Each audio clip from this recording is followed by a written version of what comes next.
tunamfahamu vizuri. Hakuna taarifa ya injury na haonekani kwenye kikosi. Nyakati hizi unadhani alikuwa na nafasi ya kuisaidia Young Africans kuongeza nguvu?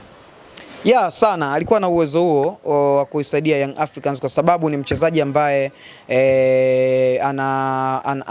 anatumia vizuri mguu wake wa kushoto, anao uwezo wa kufinya, kuassist, wa kuscore. Ni mchezaji ambaye mara kadhaa huwa ana uwezo wa hata pale ambapo mna pressure kudanganya, akaweka pasi sehemu nyingine, anao uwezo wa kupiga chenga, anao uwezo wa kudrive. Kuna muda unaiona Young Africans ina struggle kutoka katika eneo moja kwenda sehemu nyingine, yani kwa maana ya hakuna mtu ambaye anaweza akachukua mpira akadrive vizuri. Watu wengi wamekuwa kama kidogo wameshuka. Mwisho wa siku mara nyingi inabidi tu Bakari Nondo Mwamnyeto apige mipira mirefu, watu ambayo mara nyingi huwa inakuwa ni 50-50 kwa sababu mpira ukishakuwa mrefu tayari unatoka kwenye accuracy kwa asilimia kubwa. Lakini hapokuwepo mtu kama Farid, ukijumuishia na mtu kama Bwana Mohamed Hussein Shabalala, inakuwa combination nzuri nadhani, na inakuwa rahisi kuvuka kutoka katikati kuelekea kwenye eneo la wapinzani. Kwa hiyo angeweza kusaidia, lakini ndio hapo tunarudi kwamba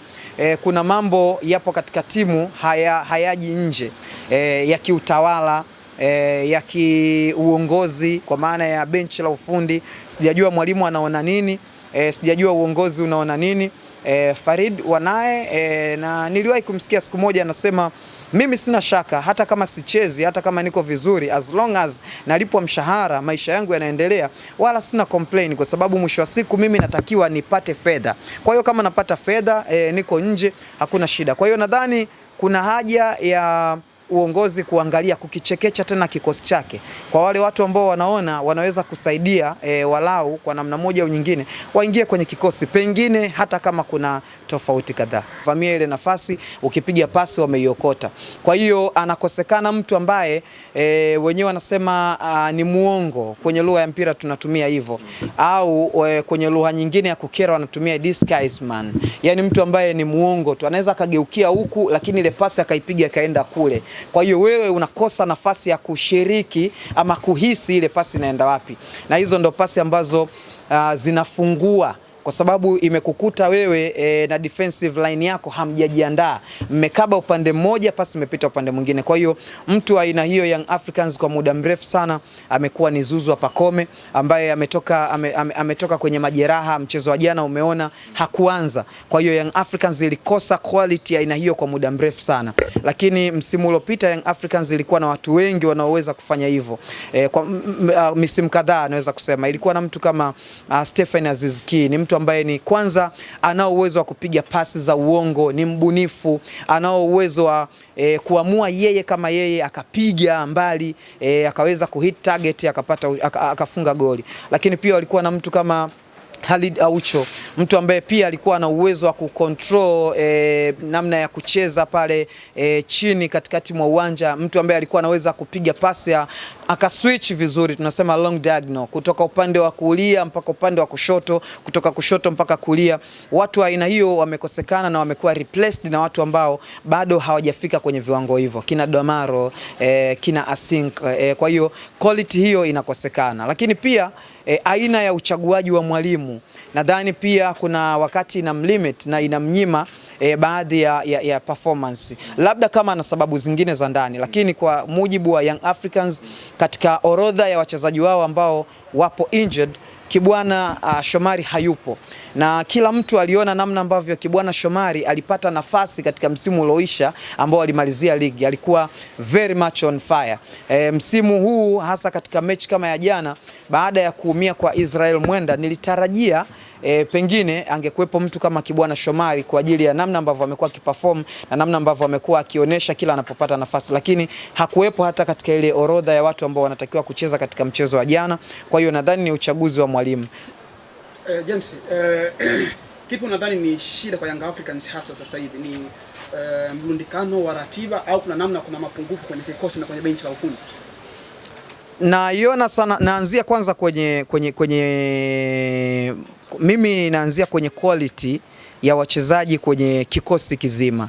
Ratiba hizi zinakuwepo, na ndio maana unaruhusiwa kusajili wachezaji mpaka 25. Maana yake ufanye squad rotation. anatakiwa kuna muda Izra apumzike acheze kibwana, anatakiwa kuna muda mtu kama Juke Abuya apumzike acheze mtu mwingine, acheze Aziz Ndabwile, kuna muda anatakiwa Mudathiri apumzike acheze mtu kama Shehan. Sasa shida ni kwamba quality ya wachezaji wako inakuruhusu kila mchezaji anapotoka anayeingia awe na quality hiyo hiyo au zaidi ya hiyo. Shida ndio inakuja hapo, kitu ambacho misimu miwili au mitatu iliyopita kwa Young Africans walikuwa nacho hicho kitu. Yani kuna muda ilikuwa unaiangalia ile Young Africans kule benchi kuna Clatous Chota Chama, ndani kuna Aziz Ki. Unaona bwana, alafu hapo ndani kuna Zuzu Pakome. Hapo ndani kuna mtu kama Khalid Aucho. Kwa hiyo quality. Lakini kwa sasa hivi ukiangalia Young Africans na wachezaji ambao akitoka Juke Abuya, wewe unaona kabisa nani ataingia kuja kufanya kuchangamsha kama ambavyo Juke Abuya anafanya hivyo. Unaona ameumia Dickson Job, amebaki beki wa kutumainiwa Bakari Nondo Mwamnyeto. Well done. Bakari Nondo Mwamnyeto ni beki ambaye ni mzuri sana na footwork nzuri sana na confidence nzuri sana. Lakini mtu ambaye anapatana naye ni Ibrahim Abdullah Baka. Ibrahim Abdullah Baka hajacheza katika mchezo wa jana. Nani amecheza? Amecheza Frank Asink. Umeona namna ambavyo Frank Asink alikuwa na produce makosa kadhaa yalikuwa yaigarimu Young Africans kama sio mahiri wa Djigui Diarra. Kuna muda amekuwa akichelewa kufika katika maeneo ambayo ametakiwa kuwepo. Kwa anajikuta either akifanya foul au akiukosa mpira. Au wakati mwingine amekuwa akifanya maamuzi ambayo ni 50 kwa 50 kwa maana ya hayana uhakika yataisaidia timu au la. Mwisho wa siku mtu kama Mipaka au mtu kama Chobwedo anapambana tena na ukuta ule mpira anakwenda kufanya maamuzi. Kwa hiyo quality ya kikosi haipo katika ubora ule ambao umezoeleka. Shida ndio hiyo tu. Kwa hicho ambacho anakipitia licha ya qualities na haya mengine hivi sasa jinamizi la majeraha bado nazidi kuiandama Young Africa. Hata kwenye mechi ambayo inafuata dhidi ya Mtibwa atakosekana Prince Dube na tunafahamu pia Depu pia ni injury. Kwenye upande wa ulinzi Ibrahim Abdullah Baka pia Dickson Job pia wameumia. Kwa hiyo Yanga hivi sasa jinamizi la majeraha linazidi kuwaandama. Na hii hali ambayo wanapitia ina nini unakiona kwenye upande wa kuzalisha alama kama wachezaji muhimu wanazidi kupata injury kila kukicha? Inabidi mwalimu atumie nguvu ya ziada kwa sababu kwa namna ambavyo nafahamu mimi kushinda kuna vitu kadhaa. Msingi wa kwanza kabisa ni ufundi ule wa asili, yani wewe una nini ambacho umejaliwa na Mungu, lakini mwalimu amekupa nini toka ukiwa mdogo. Hilo cha kwanza. Lakini ukiachana na hilo kuna motivation. Motivation ni jambo la pili ambalo ni more psychological, linaweza kukuboost psychology yako ukafanya jambo. Kwa hiyo mimi nadhani kwa sababu kwa muda huu dirisha limeshafungwa la usajili na kikosi ambacho kipo ndio kile ambacho kipo tunakiona, kabla ya kuingia kwenye dirisha lingine la usajili inabidi level ya motivation kwa wachezaji iongezeke zaidi. Either kuongea nao sana, kuwaonesha, kuwaeleza kwamba wao ni muhimu kiasi gani, lakini pia hizi motivation nyinginezo kama tunavyosikia timu nyingine zinaahidi fedha. Unaona bwana, tunasikia timu nyingine zinaahidi magari kwa baadhi ya wachezaji. Kwa hiyo hii inaweza kuboost morali kiupande wa saikolojia, kwa sababu ukisema kiufundi of course mtu anaweza yani anajituma katika eneo ambalo anaweza, lakini unapomwambia labda pengine kuna kitu cha ziada, kitu fulani, anaweza akasema okay, sasa hapa napigana kufa na kupona. Pengine hicho kinaweza kusaidia.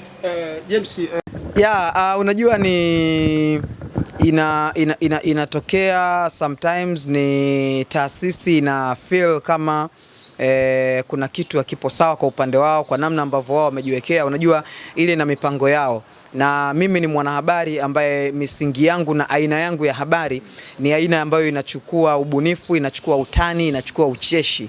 Kwa hiyo mimi nimefanya kazi yangu, ni kazi ambayo imeingia kwenye mfupa wa taasisi Young Africans. Kwa hiyo kwa namna ambavyo iliona kwamba busara na hekima inavyoongoza ni kunizuia kutoona content zao kwenye page yao ya Instagram, wakanipiga hiyo, wakaniblock hivyo. Kwa hiyo mimi nasema kwamba walichokifanya wao ni sawa kwa sababu ni maamuzi ya taasisi, na mimi nilichokifanya ni sawa kwa sababu ni kazi yangu mimi na nimefahamika kupitia kazi hiyo. Kwa hiyo tuko sawa. Mechi ya jana uliangalia Yanga Afrika, mwenendo wa timu ya Yanga unauona? Mwenendo wa timu ya Yanga sio mzuri na sio mzuri kwa sababu kadhaa. Kwanza za kiufundi, lakini pili za kikocha zaidi. Kiufundi kwa maana gani?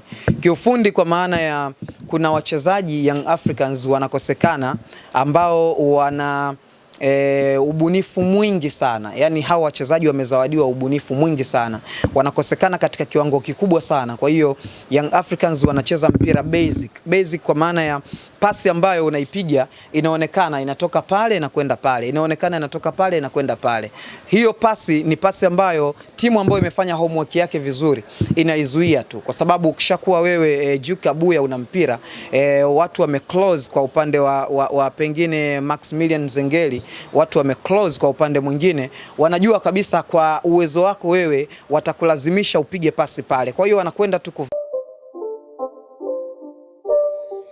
It's not a game, it's a rich thing.